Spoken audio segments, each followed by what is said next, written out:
ubu noneho tugiye kwiga ibyo bita resilience cyangwa se incecetsa mu kinyarwanda.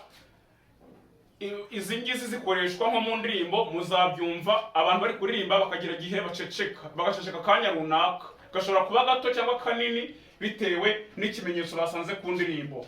Silence ya mbere bayita la pause, ibi ifite akamenyetso kameze gutya kuri kopi y'indirimbo muri poro tuzakabona. Icyo gihe iyo ukagezeho uceceka umwanya ungana na ronde cyangwa se na ruziga.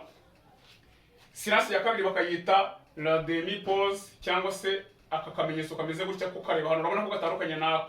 Iyo ukagezeho kareba aha uceceka umwanya ungana na blanche. Hanyuma hakaza iyo bita le soupir, uzayibona akamenyetso kayo kaba kameze gutya. Iyo ukagezeho uceceka umwanya ungana na noir. Hari n'indi silence bita le demi soupir, iyo noneho uyigezeho usanga imeze gutya, ifite akamenyetso kagaragara gutya. Iyo uyigezeho uceceka umwanya ungana na cloche.